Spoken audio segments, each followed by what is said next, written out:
Well, hello and welcome back to another Photography Pubcast. I think last week went well. Gary, did it go well? I don't know. I haven't really looked too much at all the comments. I ran out of time after a while, but did you get many decent comments? Yeah, it went all right. There's a few bits and pieces. We had a few mentions of the sound issues. Hopefully that should be sorted out this week because we're using Zoom. I actually stole that idea of someone else. And also there was an issue. Some people were saying that it was a bit long, but I guess that's kind of just how it is, you know, if we're all supposed to be. We're down the pub, aren't we? So what do you expect? You know, yeah, exactly. Not just going to shoot it after 10 minutes. No, if we're down the pub having a drink, I think it's acceptable. And there wasn't much of an agenda, so we've got a loose agenda this week. So hopefully that will please a few people. I've got some comments if you guys are interested. I don't know if you want to listen to some comments. Yeah, go for it. Tony Faulkner said, better than the photo nerds. Ooh, we'll take that. Just reading what's put there, you know, no judgment. You, Tony. Yeah, thanks very much for that, mate. Scott Tilley, amongst other things, he said he's trying to decide if your mirror, Darren's got a price tag hanging off it or not. Oh, right. Yeah, still I'll there. tell you what I do. I'll show you exactly what that is. All right.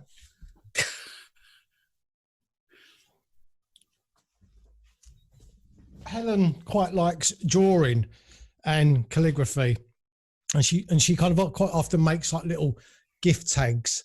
And that's what she done, and she gave it to me one day. And so what I've done, I've hung it up on the mirror. So no, the mirror's not for sale.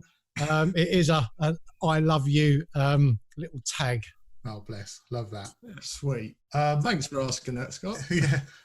Carl Edwards says, don't worry, I'll keep supplying the beer. That's my job. So I'm thinking, is there a sponsorship deal in here? You know, would he pay us in beer if we give him a bit of promotion? Just a thought. That'd be nice. Yeah. Mind you, not really. Not that Foster's though, hey? Right. I'm back on the Carlsberg this week. Not that I suppose there's too much difference, to be honest with you. But yeah, it was the reason I was drinking Foster's. Not that I have a problem with it, but Tesco's did actually run out, and that's all we could get apparently at the time. So now they've restocked, and I'm back on the Carlsberg. So cheers. Shows what people think of Foster's, doesn't it? Yeah, cheers. Cheers. Robin Grant, he said a few things, and then he said, what about if one of us, well, he said me, but it doesn't have to be me. What about if one of us selects an image sent in by a viewer, and then we could all process it and then have a look at, you know, how we differ in our processing. So that might be something to look at in the future. Oh, that's a good idea. I like that one. Good shout. Yeah. Okay, well, maybe at the end, maybe we'll have a chat and say if anyone wants to send something in, we'll set up an email address in the description or something, and we'll all have a go at processing it and see what we can do. Albert Einstein, I don't think it's the real Albert Einstein. He said, bet David is happy because the barber shops are shut. Yeah, thanks a lot. Well, I have to say that Helen cut my hair the other week, about a fortnight ago. Well, just after lockdown, and yeah, I thought she made quite a nice job of it. To be honest with you, apart from that little bit, I just fold that back up. Look, I get the staple gun. No, it looks all right. I think that's what we're gonna go back, aren't we? To perhaps when we was a kid and Mum used to kind of cut her hair. I think we're all going to go back to that for a Base and haircut. Yeah. Exactly. Fortunately, I just shave all mine off. I just shave it all off every now and again and then let it grow back. Well, on my last video that I'd done, I'm pinning a photo up on this board that's kind of in front of me, and I had the camera behind me, and I never film myself from behind. And I realised I'm really going bald right at the back. I'm developing my own little solar panel right here. So, yeah, I'll have to keep on wearing that hat. Can you see it if I turn around? Oh, yep. Yeah. Oh, hang on. Oh, it's a bit overexposed. Just bring them highlights down, will you? And the last comment, right? And I don't know, but it's by someone called Adam Drone, and I've got a feeling that that's an anagram of D Griff Gallery, because it says, "I like D Griff. He's the coolest one." Come on, Dave, own up. Was that you? Yeah, that was money well spent. Did you take them out on a workshop, Dave? Was it a freebie? No, I think you missed one, Gary. I think one of them was complimenting me on my beer of choice for the week, if I remember rightly, and think that they awarded me the top prize for best beer. So this week I'm on Adam's Ghost Ship as a bit of a starter, and then I'm leading on to Mad Goose. So can you guys top that? Well, I've started out on the Old Peculiar this week, because obviously drinking gin and tonic wasn't the thing to do. And later on, there's a Bishop's Finger to look forward to. Nice. Moving on. What about you, Darren? It's just Carlsberg all the way, mate. Is it? Yeah. Yeah, that's it. Okay. Nothing very exciting.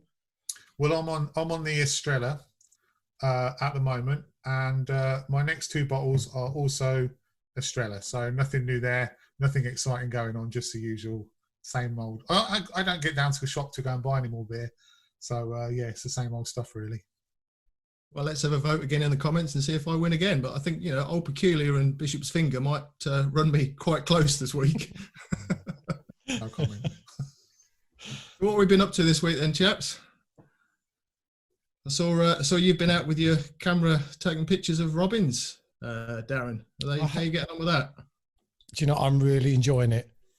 Really am. I mean, we've set up that temporary hide at the bottom of the garden, and I kind of that was about 6 days ago, and so I built that. Let's say I built it on day one and set up some perches up on one of the trees, like some false perches, and then I kind of just let the birds feed for about 2 or 3 days.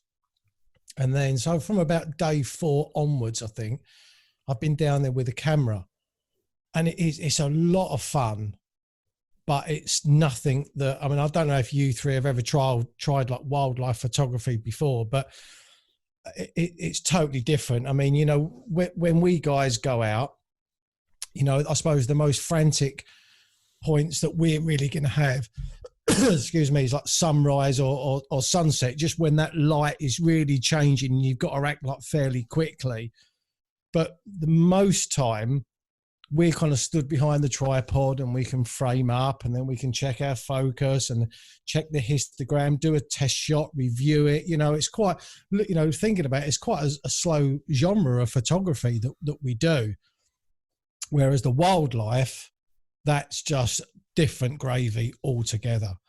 And it's a bit of a learning curve. And to be honest, I've learned a few things on my camera this week that I've never used for landscape photography before, just focusing and things like that. So I don't know how much more I will do after the lockdown. I think I will carry on with it, to be honest with you, but I think it's quite good to mix up your style of photography every now and again, because I'm not saying you go stale with landscape photography or a particular genre of photography, but you must know, Gal, doing street, you're going to be using different settings, and you're going to be a lot faster when you're doing street photography, possibly.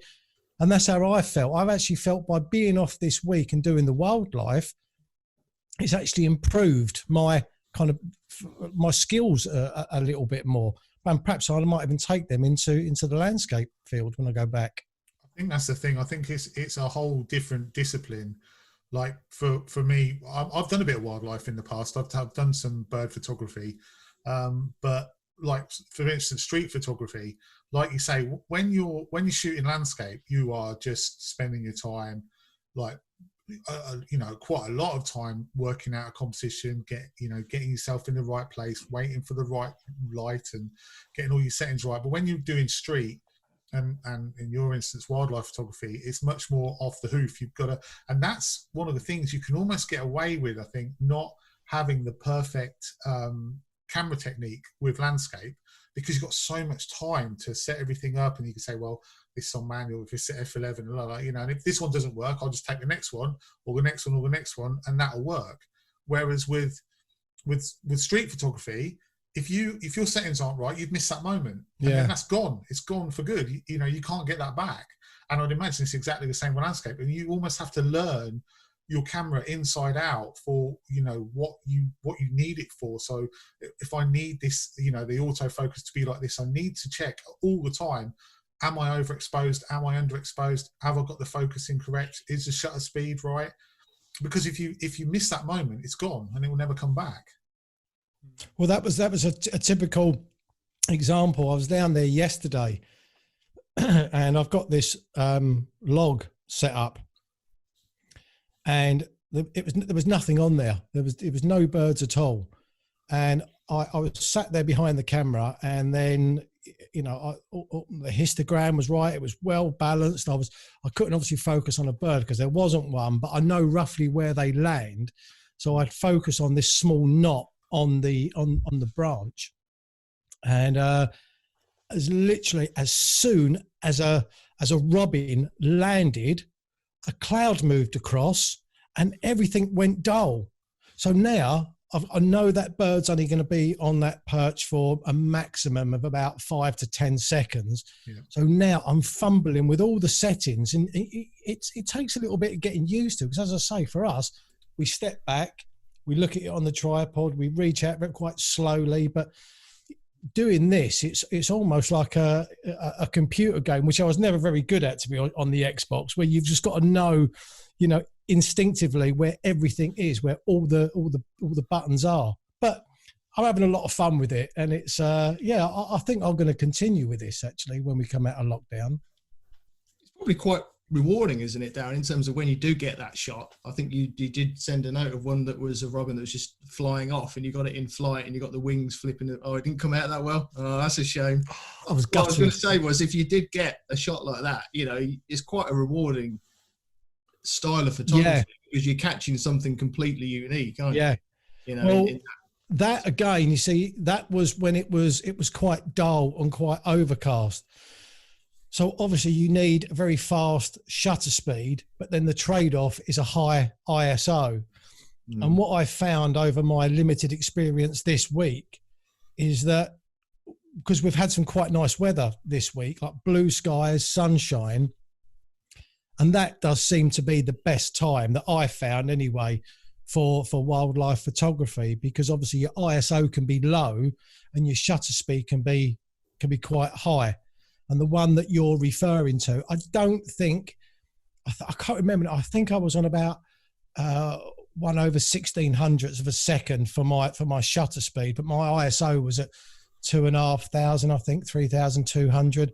But it might have been my focus that was off as well, because obviously I'd focused on the perch, and then it flies off, so quickly. But on the back of the camera, I just thought, this looks great. As soon as I got it on the computer, it just wasn't sharp enough. So that's a problem. That's a problem as well, though, because it can be incredibly frustrating, because you think that, like, for instance, when you're doing a landscape shot, the one thing you're never going to mess up is the focus. It doesn't matter if the light's not good or I whatever. do. No, generally though, if you're any good, initially when you first start learning, obviously there's always issues, but you get to a point where you just don't mess the focus up on a landscape shot, and it's the other elements that don't work. So you might have got the composition wrong, or you might have got the lighting wrong, or something else. But with wildlife photography, and the same with street photography, it's so easy just to not quite get the focus right, or like you say, all of a sudden the settings have changed, and you get so many that you think in the camera, oh my god, that that had been a fantastic shot, and you get it home on the computer and it's just completely gone, and I don't think there's anything more frustrating than that, really. No, I totally agree with that. I totally agree. Well, if this is going out on my channel, I think I've got plenty of my subscribers that are bird or wildlife photographers as much as landscape photographers. So maybe they can give you some tips and tricks, mate, in the comments if we ask nicely. Well, that'd be great. But one thing I have learnt this week is that photographing birds is called birding. It is. So when you photograph dogs, what's I knew that that then? was coming. I knew that was coming. It's funny you just following up on this conversation, because I've got nothing to offer really. I've got no patience for wildlife whatsoever, but it's really interesting to see your enthusiasm for it, Darren, because when I used to be a member of a camera club and people would put an image up of a bird, and I'd look at it and think, wow, what a great photograph. They probably spent hours waiting for that, and it's really rewarding. And then you'd get this sort of cynical, careworn judges would go, oh, bird on a stick. Oh, Yep. yeah. And you kind of think, yeah, this is why I don't go to camera club anymore. Yeah. Oh, don't even get me started on camera clubs. Oh my God. We'll put that on the agenda for a podcast in a few weeks, maybe. Absolutely. Yeah. I think there's a whole podcast on camera clubs, but yeah, I'll tell you what, I mean, I like I said, I did a bit of birding, Darren, and I couldn't have the patience that you have and sit in the back garden. I went to a hide where, like, literally, there's this place in Northamptonshire called Summerleys. You know, Jamie, where we went to do the mill. Oh yeah. Well, just literally on the way to Hardwater Mill, there's a turn off, and there's a little hide. It's a big basis. It's a big expanse of water, but in the corner there's this one little area where you get the small birds, like the garden birds. And literally, there must have been, at any one time, there would have been 30, 40 birds there, sort of goldfinches, green finches, bullfinches, all sorts, robins, blue tits, cold tits, a lot. And so it's easy because you're almost like shooting a fish in a barrel. Whereas what you're doing, Darren, is, much more sort of sitting and waiting for that one bird to come along. So I don't envy you, mate. No, well, I think the reason I'm going to get on with this is because up until about, I used to fish from the age of about 8 years old up to the age of about 40, 42, something like that. And when I was actually sitting in my make-do hide, it really reminded me of being back behind the rods, just being quite patient and just kind of, I used to quite enjoy, for me, catching a fish was obviously always a bonus. But for me, it was a bit more than that. I think like most fishermen, you quite enjoy actually kind of being out there on the side of a lake and looking at the trees and looking at the wildlife. And you're just waiting for things to happen. And when I was up there this week, I felt very much like I did when I was fishing. Obviously you want something to land, but equally I was quite happy just sitting up there with either a coffee or a beer, and just and my phone. I was just listening to LBC in the background, and it was really peaceful. It's interesting because I was a fisherman as well. I used to go all the time with my father when I was younger, and then when I had kids, I took them as well. And it's that type of peaceful hobby where you can just sit, relax, set the rods up, watch your float, watch your bobbing or whatever it is, and just sort of take in the landscape. And I think that's also why I like landscape photography as much as well, because it is very similar to that in terms of you going out on your own with a flask of coffee. You're sitting and waiting for the conditions, whether it's a sunset or a sunrise or whatever, or the right light. And if it comes and you get it, fantastic, you've caught a whopper, But if it doesn't, then so be it. You've still had a nice day out and you've had some fresh air and you've enjoyed it. So there's a lot of similarities there, mate. It's very peaceful. And I used to go fishing because I never caught any fish. It's terrible. It's absolutely shocking at it. Shocking. I caught the tree behind me way more times than I caught any fish.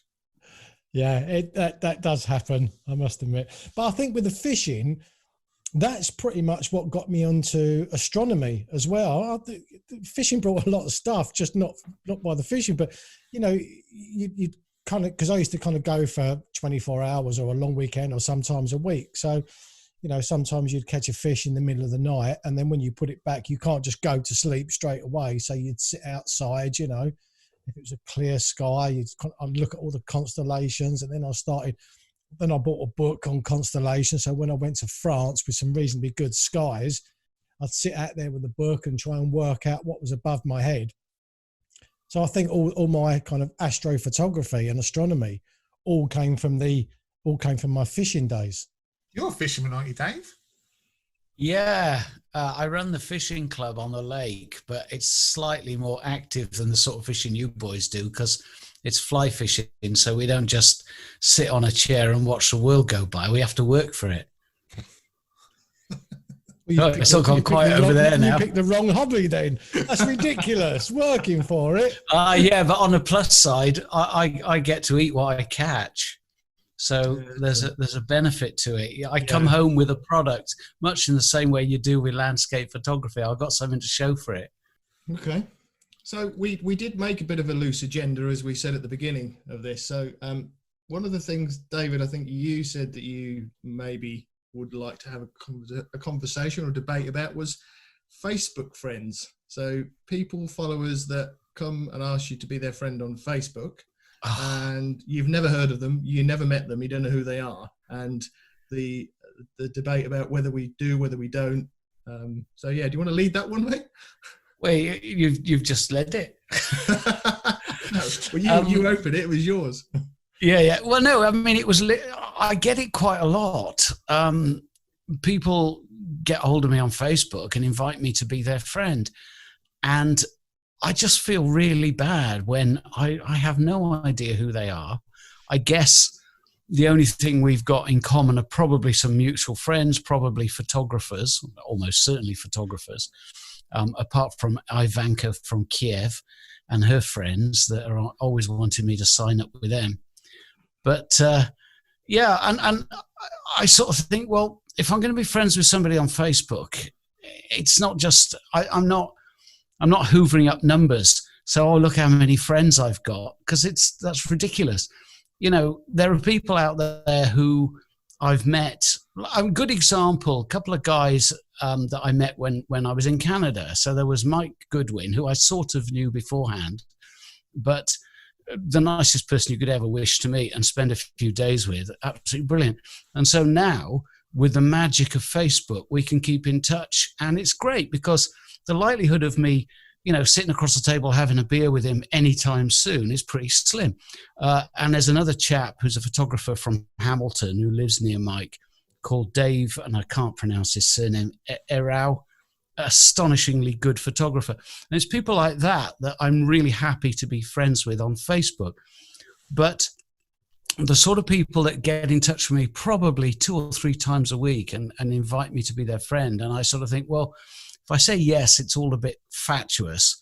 If I say no, I might upset them, and I don't want to say no. So I got a whole long list of people I haven't answered because I don't know what to say. And I was interested to know what you boys do.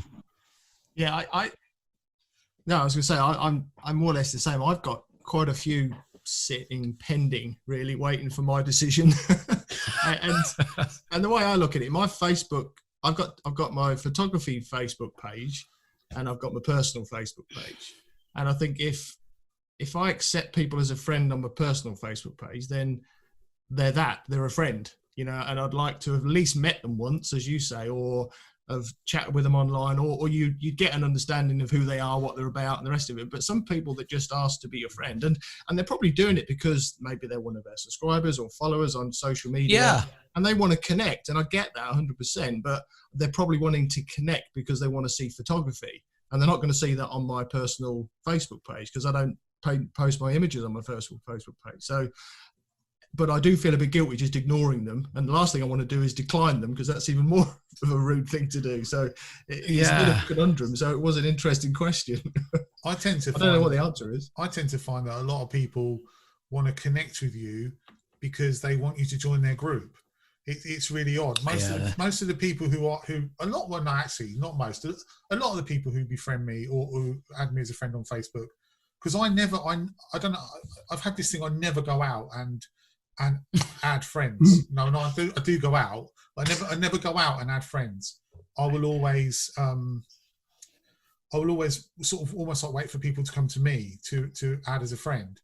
And a lot of people will then come and I'll add them as a friend, and then before you know it, they want me to join some like fun photography. Like, sorry if you're the guy who does it, but fun photography channel or fun photography group or so and so photography, and I'm like, after they do that, I'm like, oh, so that's why you're just looking to harvest friends to make your group bigger. So I usually unfriend them pretty quickly, but there are quite a lot who are just subscribers who I guess want to connect with you, I think. I think with groups, and I've done this more than once, when you get an invite to a group, I do tend to write back and say, look, I'm really sorry, but I'm committed to one particular group, fully committed, and any time that I have available, that takes my attention, and it would be inappropriate to join other groups and just lurk in the background. So I've sort of got an excuse, but also it's a genuine letdown, if you like. I can write to them, so I'm really sorry, but just I don't feel I can. Thank you ever so much for your invitation. Really appreciate it. But it's different with friends. With friends, well, you don't have the opportunity to say, look, I don't know who you are. I'm never going to visit Delhi. So, Let's be honest, though, Dave. Let's be honest. Most groups that people set up are for their own benefit. They make out that they are for the benefit of everyone, but they're generally not there for their own benefit. No, it's true though.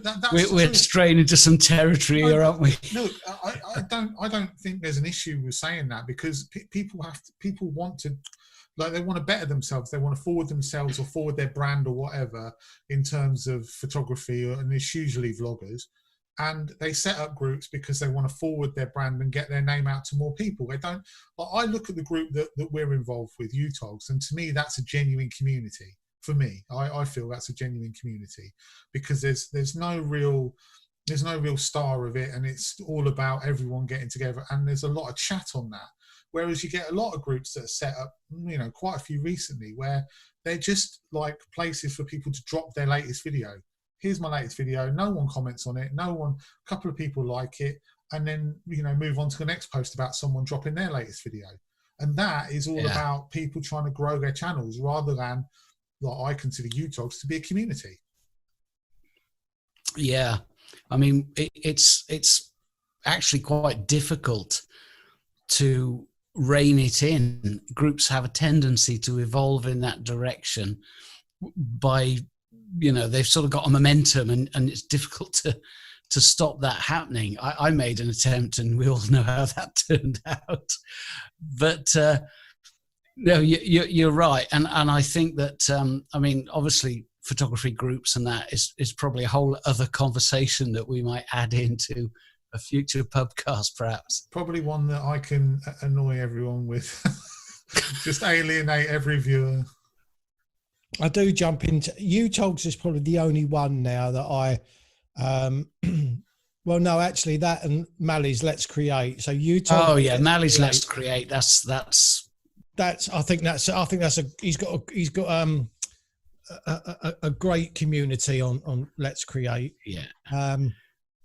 Plus, you also know with Mally that it's not a self-promo thing. It is genuinely a, hey, let's all share our stuff. Yeah, we know. So we all know. That's the only other group that I'm a member of. We all know Mally, and we all know there's just not a nicer guy out there. He's a lovely guy to be around. But they're the only two groups. I used to post in landscape photography on YouTube UK, where obviously well remembered. Yeah. But I kind of felt a little bit guilty with that in the end, because I'm not really a huge group user. So, I mean, I'm a member of UTOGs, but you hardly ever see me kind of comment, really. Yeah, my finger was hovering over the remove button. The delete button. But so I actually felt a bit guilty with the other group, because I felt that that's all I was doing. I was dumping a video there and dumping and running, and that was it. And I stopped posting in the end, because I just felt, well, it's a bit rude for me to do that, because I'm not commenting on anybody else's videos. I think in the early days, I didn't know, apart from you, Gary, because you commented on my video and then put me over to that group. but I certainly didn't know you, Dave, or Jamie, or I didn't know, all of the other guys that I kind of watch now. So I suppose back in the early days, I was a lot more I was interacting a lot more with that group. But now for me, because obviously I don't work from home and I'm not in front of the computer a lot of the day, or the vast majority of the day, I get this tiny window where I can either go onto social media or watch YouTube videos.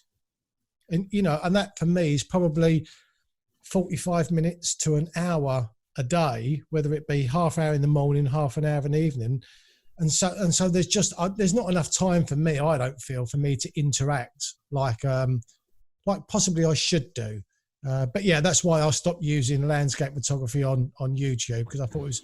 Well, that makes a lot of sense, because that's why I limit the number of groups that I'm in, for that exact reason. I've only got a certain amount of time, and I feel that if I'm going to involve myself in a group, it's only fair to the group to involve myself rather than just being a notional member. Mate, look at you. I've just been handed a plate of pizza from my son. Oh, bless him. For a moment, won't you?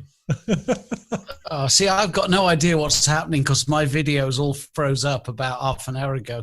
I was got himself a pizza. That's what Overland's got himself a pizza in. Are you going to eat that in front of us? No, I'm not going to do that. That would be very rude, wouldn't it? I don't want to be dribbling cheese down the chin to my subscribers.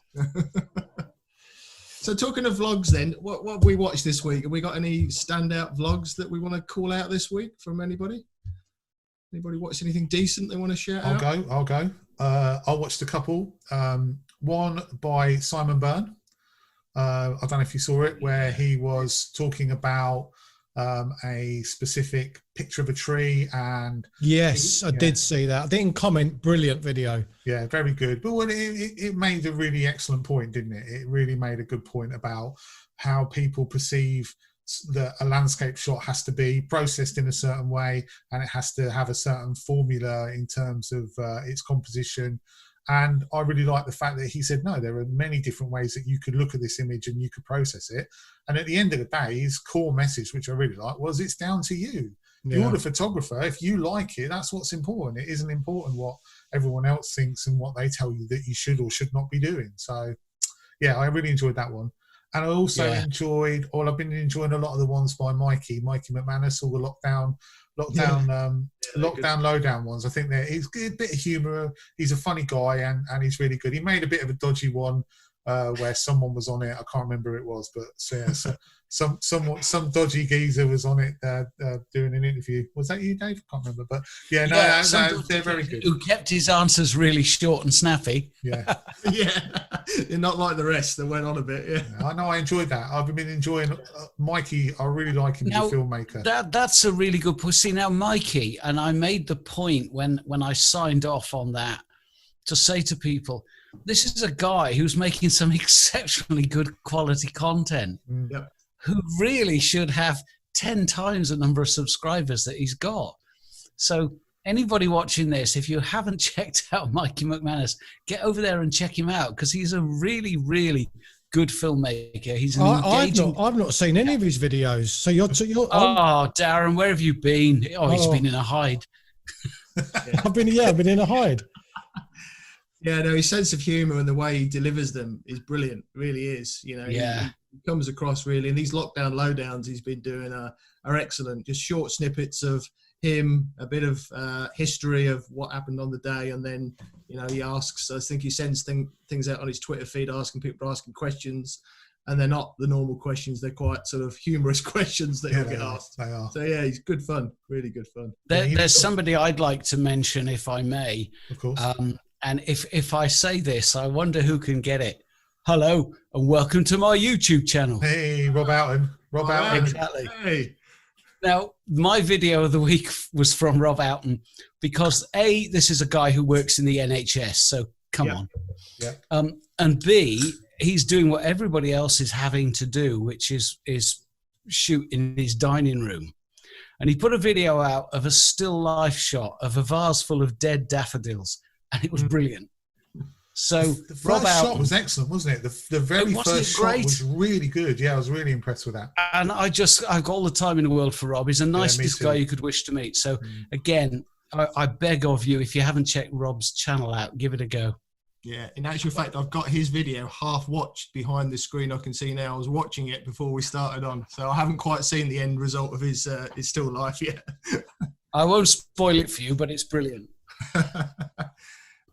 Well, I know it's not 8 o'clock, but I think, considering you just mentioned Rob and the NHS, but I think the old round of applause for Rob and all the guys on the 100%, NHS. 100%. They're doing a fantastic job. I know my son's girlfriend, she's heavily involved with everything at the moment in the hospital. So, they are doing an incredible job. While we're at it, we'll give a shout out to Dan Bennett as well, who's another vlogger, and he's a porter, hospital porter. So respect to him. He doesn't get mentioned very much either, and he probably deserves a bit more. Yeah. Good shout. Yeah.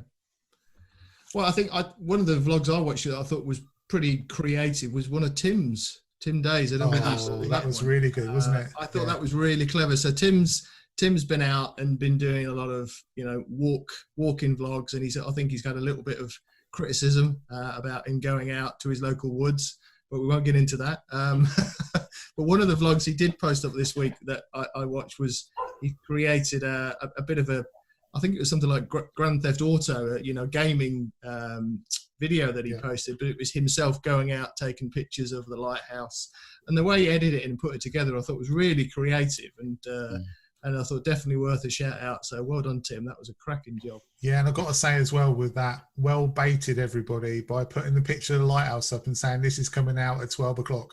Because you could just see all the people getting ready to type on their keyboards, couldn't you? What the hell are you doing out of the lighthouse in lockdown? We'll come back to that, Dave. And I'm going to shout out one more, actually, because I thought it was hilarious. It had me in stitches that I don't know whether you subscribe to Garrick Gillette across in the States. Yeah. Garrick's starting to do these set of videos now using his friend Frank. Yeah, Wilson. I won't give too much away. Pop across and see Garrick's channel and meet Frank. But he did a review of one of our fellow vloggers' channels last week, Jem and Rich's Wildlife, which I think you called out, Gary, on your channel recently. Yeah. Really nice couple, really down to earth, great content. And he reviewed their channel with Frank reviewing them, and it was absolutely hilarious. If you've not watched it, go across. Absolutely hilarious. So, yeah, well done, Garrett. Good job. What about you, Darren? Anything? Well, I think this week, because of obviously the wildlife photography this week, I haven't actually watched. I think actually Simon's was the only video this week in terms of landscape photography that I actually watched. Everything else for me has been, kind of tips on shooting songbirds, and there's been a lot of Tony and Chelsea for me this week. And there's another guy, British photographer, Paul Miguel, I think his name is. I've been watching some of his, and there's been a few others which are all new to me, and I've actually subbed to their channels, but I can't remember their names. So this week I've probably focused on about 5 different vloggers, but for me they've all been about, one was actually about setting up the perches that in the back garden, just tips on how to do that, and obviously camera settings and sorry, I can't be more specific on names because I can't really remember all these new guys that I've been watching, but they have been good. But yeah, Paul Miguel and obviously Tony and Chelsea, they kind of know their stuff, so I take a lot of notice of them. I'll tell you what, I watched, I suppose it's like anything really. We all go through fits and starts, where you perhaps find somebody new and you watch quite a lot of stuff in their kind of early days, and then, you might tail off a little bit, but then you kind of go back to them. Like Nick Page was just someone that, I'm not saying I could never get on with Nick Page, but every time I watched one of his videos, I enjoyed it, but I didn't think, I can't wait for the next one to come out. And then after, I don't know why, but then after about 6 or 8 months, something just kind of clicked. And I just continually watched Nick Page. It was almost like a a slow burner, like a song sometimes, it takes you quite a while to listen to that song over and over, and then it becomes one of your favourite songs. But Nick Page is a lot like that for me. So I think as well, because he moved over to Sony, that might have had something to do with it. Could be. So again, because I went from Canon to Sony, I was looking for Sony users, and I think that's really what I think YouTube for that is absolutely fantastic. When you do want to learn something, I'll go on YouTube far more than Google. I mean, I don't know about you guys. Do you prefer reading everything, or do you prefer kind of watching it? It's all those adverts I'll get fed up with. I can't put up with those adverts, me. I want to hit to the detail, and that's it. You just want some adverts. That's what it is. You want to have enough subscribers so you can put adverts on your channel. You're just jealous, mate. Not at all. But I mean, Darren makes a good point. I mean, at the end of the day, my channel would probably be sort of crawling along at about 500 subs if I hadn't switched to Olympus. I know that most of the people that watch my stuff are Olympus users, because, apart from Peter Forsgaard and Derek What's-His-Face, we're the only people using, and Jimmy Cheng in London, but he does street stuff.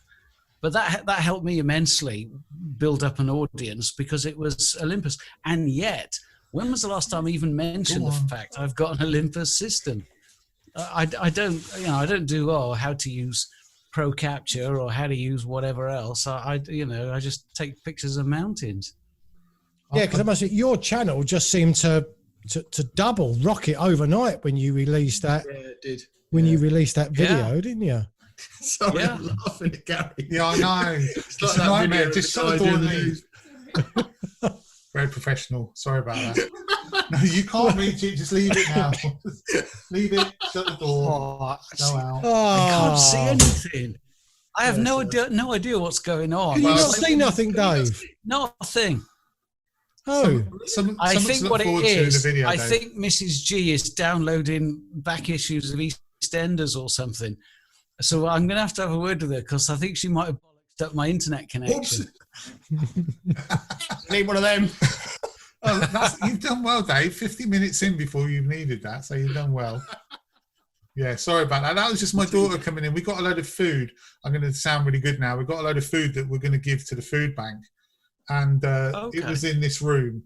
And basically, she needed to come in. So the towel that's hiding the kitchen behind is now gone. She's come through the room. Everyone's probably seen it. But yeah, we'll pretend that never happened, and we'll just move on, shall we? Blur that out and you edit. Oh, definitely. No one will even know. Where were we? Well, I tell you something that came to me when I was out on my walk last night and my daily exercise and looking at the spring flowers coming up was, I wonder how many bluebells are going to be saved this year with photographers' boots, not being able to get out and walk through the forests. Because they're due out in the next 2 or 3 weeks, aren't they, bluebells? And the amount of vlogs that you see with bluebells, we're just going to... Now, you see, last year, I specifically, in one of my vlogs, said, you won't see any bluebells on my channel. But this year, I'll be the only one doing bluebells. No, I'm the same. I don't think I've ever taken a shot of a bluebell, but this year I can actually, because in the college, there we are.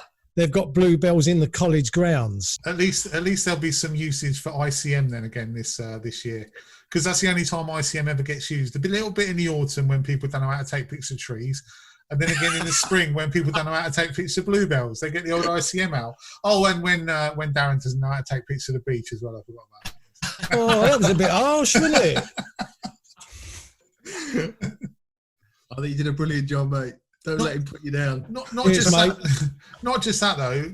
Actually, onto a broader subject. If you think about it, I wonder how well places like Etive Moor, the waterfall there, with all the footfall, I wonder how they're recovering now with the fact that no one's actually there taking pictures. We might find that this is actually really good for a lot of the environment, because a lot of these honeypot places probably have the chance to grow back a little bit, to have some of the actual natural foliage recover. But I'll tell you what you should do actually, Dave, like, this is joking aside, as soon as they announce that lockdown is over, you should shoot straight over to Clanwyn Island. Because like the iconic shot that where everybody stands when I was there, that is just, there's grass everywhere, and there is just a big bald patch, where every photographer stands. So I think as soon as lockdown is over, you should shoot over there, because you might only get the only shot where that is actually got grass growing in it this year. You might be right. Yeah, you might well be right. I'm conscious that time's ticking on a bit, and there was something, I think, Gary, that you mentioned that you wanted to talk about, which was how we deal with negative comments and dislikes. Is that something to end the video on? Or yeah, well, it could be a long time, but I was just, I mean, look, there's been a lot of negativity this week. Dave's had his share, Tim Day's had his share, Jason Jones has had his share of these negative comments. So I'm just wondering, you were saying as well, Jamie, that you had, I remember a little while back, and you were saying about people disliking your videos and how that made you feel. So I was just wondering if we could sort of maybe go around and sort of how do people deal with that? How do you deal with it when you get a negative comment? Does it make you angry, or does it carry on without me? But I need a beer for this section, and I'm out now, so I'll be right back. Okay, all right. Yeah, no, I think I posted something up on one of the groups about that, because I've been vlogging there for about 1.5 years, and you get dislikes, and that's just part of the game. But there was one particular video that I put up which got more than the average amount of dislikes, and it starts to make you think a little bit about that particular video, or about how people are feeling, and starts to give you self-doubt, really, because I'm quite a sensitive sausage, sometimes these sort of things get to you. And I think when you get that many dislikes on a video, you thought, well, why? What's going on? What don't they like about it? And the thing that wound me up particularly was that, and this is more of a generic sort of YouTube thing, is if somebody dislikes something, why don't they just tell you why they dislike it? Just be honest and say, look, okay, I didn't like that because of this, and that's why. At least you can improve it. Or if they just don't like your content, they'll unsubscribe anyway, so it doesn't really matter. But yeah, I think that I personally, I think it's just the name of the game. You deal with dislikes, you deal with negative comments, but I just like them to let me know if they don't like anything, and at least I can improve it. That's at least I can do. I think your dislikes though are sort of, I know this is going to sound like weird, but genuine. They're genuine dislikes. That sounds really horrible. I don't mean it to sound like that. What I mean is they really hate you. That's what Gaz is trying to say. No, what I'm saying is they gonna get hate letters and everything.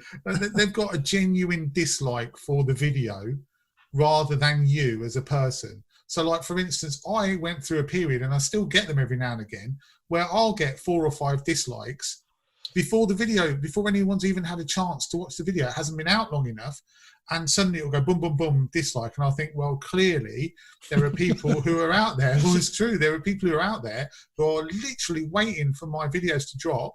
Notification bell hits. Oh, Gary's got a video out. Must go and dislike it. So at least, you can kind of be... Oh no, I've been rumbled. Is it that Adam Drone account again that you're using? Dave Griff, Adam Drone, Albert Einstein, they're all disliking me. I think, no, but that's the thing though. I think that at least you can maybe take some solace in the fact that yours are actually disliking that particular video for a reason, but they don't dislike you as an individual. Whereas, like, a lot of people, I see it on a lot of other people's channels as well. Like I'm not going to talk about individuals. I'm not going to mention names, but there's one particular person, and I watch some of his videos still. He gets these dislikes, and I'm like, well, to be fair, this is going out on my channel, by the way. Yeah, exactly. Well, that's why I'm mentioning all this. No, to be fair though, he doesn't deserve them, but he gets them, and maybe there should be some sort of filter or some sort of option where if you make a dislike, they should know who that person is. I mean, I'd have to stop disliking them myself, admittedly, but that's just a joke. It's just a joke. But maybe if people have to say who they are, then it would cut out these people who are literally just disliking other people's videos just to make a point that they don't like them, which I think is unfair. Yeah. Well, see, this week, me and Jason have been torn new ones. Yeah. Really? Because we haven't got any neighbours. that's the problem, though. I think that's the problem, Dave, is that they don't. A lot of people, they don't. I mean, I've been to yours, and your house is miles away from anywhere else. So for you to go out and have a wander down your lane, which is still actually your driveway, essentially, where you took that photo of that house, people will look at that and think, because a lot of people live in large urban areas, they'll look at that and think, well, he's wandering out miles to go and take this photo. It's not fair. But I can see that actually it's just your house and your driveway. But equally, I'm probably going to have a row over this, but equally it's difficult because I think that we've all got a responsibility to almost like back off from that sort of thing, to say, because people will think it's okay, you can go and that's perfectly fine, but people will think, well, if he's going out and taking photos, then me living in the middle of some urban conurbation, I'm going to go out and take photos, which is probably not fair. So it's very difficult. No, you're absolutely right. The mistake that I made, that I now recognise fully, is not making out that was within my own land. Yeah, exactly. What I should have done was just bullshitted. I should have gone out and said, well, I'm just a few hundred yards from the house within my patch, and nobody would have been able to say anything. Right. And so, in hindsight, and as a result of it, to be fair, simply because I don't want to rub people's noses in it, I don't want people to think it's okay to go out and about, I am now only going to shoot from my garden. Now, I've still got plenty of potential as a result of that, but I won't be out and about. And because despite the comments that I had claiming that I was irresponsible, nothing could be further from the truth. I'd already isolated myself from the mountains long before we were told to isolate ourselves. So, there is a serious message to get out there through the pubcast. Folks, don't be a nutter. Stay at home. Thank you. Yeah, and just because Dave's doing it, it's a no. I'm not. I know that sounds like it's going to be a joke, but it's not. Just because you're doing it and Jason Jones is doing it, you guys live in a whole completely different environment to 95, maybe more than 95% of the people who are watching you. You're absolutely right. And to be fair to Jason, he got an astounding image from his back garden this week. Yeah. If you haven't watched his latest vlog, he said, right, I'm not going out. Here's a shot, a really nice shot of Mynydd Mawr with a stand of trees in the mid-ground. And frankly, if I had that from my front door, all right, Jace, nice one. So what's your feeling, Darren, on this? Are you a bit of a sensitive sausage like me, or do you not just care at all?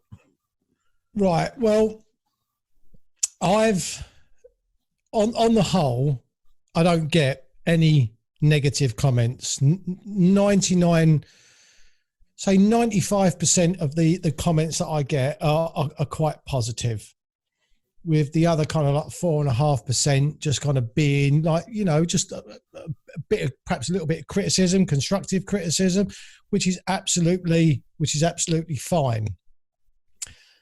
But I've only ever blocked one person from my channel.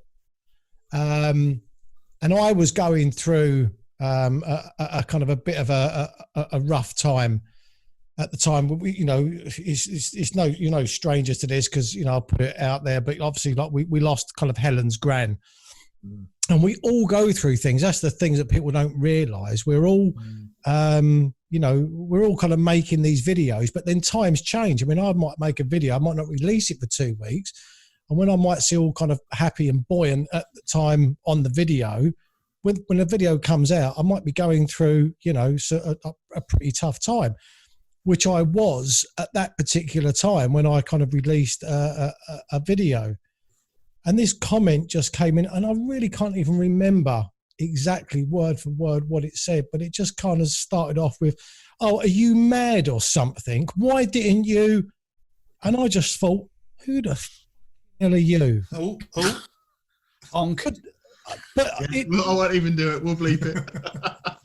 But I just, do you know what I mean? And I just looked at it and I thought, you don't know me, and you've not even started off with, "Hi, Darren, I hope you don't mind me saying," but whatever it was, but just the way he started. And that's the only time that I've had to Google, how do you get rid of someone on YouTube. That's my only instance. And as I say, it wasn't that he was like super, super rude to me, but it was just the way he started it. And I just thought, I would never leave a comment like that on somebody's channel. And I've mentioned this before, and it doesn't make me no saint, but I've never put a thumbs down on anyone's videos because I just think that there's a lot of hard work that goes into a video. And if you really dislike someone, by putting a thumbs down, in terms of algorithms, it's only the same as putting a thumbs up. Yeah, it is, yeah. So why would I get, if I really disliked, say, like I'm into boxing, if I really disliked a boxing video, why would I want to put a thumbs down on that? Only to give them more promotion. Yeah, but mate, the thing is, though, this myth about thumbs downs are the same as thumbs up. There actually isn't anything that I've ever found that underpins that assertion.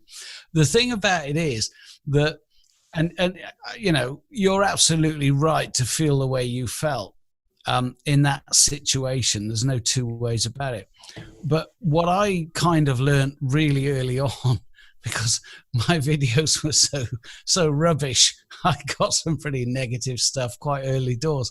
With two things. One is, if you're in this game, you've got to have a thick skin. If you haven't got a thick skin, please don't do it. Yeah, and two is that when your dander's up, when you need to respond, perhaps not quite as vociferously as Jason Jones, but stand your ground. Don't put up with it. You know, at the end of the day, it tends to be a lone dissenting voice or two amongst a whole heap of supportive stuff. So try and keep it in proportion, because at the end of the day, you do what you do. As you've said, it's a lot of work, and most of the people that bother to tune in and watch are well aware of that and grateful that you do it. And frankly, that's why I still do it, because people say, look, we really, really appreciate that you go to this trouble to entertain us. Thank you ever so much. And then you go, okay, well, I'll make another one then. And so it goes. That's a good point, Dave. I very much appreciate anybody and everybody that comments on any of my videos, and generally they are all quite positive, and you're absolutely right. They say, really appreciate you sharing the content, spending time to go out and do this. You know, we enjoy watching it, you know, looking forward to more of it. And it's stuff like that that just encourages you to get out and do more, because, you know, we're enjoying it, going out and doing it. Otherwise we wouldn't doing it. And to hear other people are enjoying it and getting something out of it. And when they start using those words of being inspired by what you do, then, you know, that's the ultimate, really. At the end of the day, the best benchmark for me is if you look at your percentage thumbs ups. And, you know, mine ticks along at about 97, 98%. Imagine you were a politician and you got voted in on that sort of majority. How would you feel? So, I like that. There you go. I look at mine. I always like to look at mine by the amount of comments I get. So I feel like I get quite a decent amount of comments for the size of my channel, which makes me feel like people are engaged with what I'm doing. And I really like that. But I mean, I got a comment. I have to share this one with you. I got a comment earlier on this week, and I replied a bit tongue in cheek, really. And the guy said, I'm first time to your channel, and he said, I really like your photos, but the first half of the video was way too drawn out for me, right? And it was my channel intro video. It was 3 minutes long. I was like, how can you draw out a minute and a half's worth of video? Like, please, for God's sake, don't watch the rest of my stuff, because you're going to go apoplectic over it, mate. So, that was interesting. Podcast then, for Christ's sake. Oh, Christ, yeah. Well, that's long enough as it is, isn't it? But even my normal videos, you know, are long enough. So, but yeah, I do get, you know, everyone gets upset by negative comments a little bit, I think. It's hard to, Dave, you're absolutely right. You do absolutely have to have a thick skin, and you have to take it on the chin, but sometimes it can be difficult. But when you balance that out, you know, against the number of people who are so positive and so sort of, you know, encouraging of you, and like you said, Jamie, when people say, you know, you really inspired me, there's nothing better really than that as a vlogger, I don't think. So, no, you know, you kind of just let those negative comments sort of wash over you, really, I think. Yeah. Well, chaps, I'm conscious of time, but I'm more conscious that I've got pizza going cold behind me. So I'm thinking we might want to just call this one. Yeah, I think so. But no, really, it's been a good one. I think we've covered some good topics. We've had a good debate and a few laughs, which I think went down well on the last one. So I hope everybody enjoyed it. Yeah. And we'll continue these through this lockdown period, and stay tuned for the next one. Thanks for watching. Good night. Cheers, guys. Bye-bye. Bye. Bye.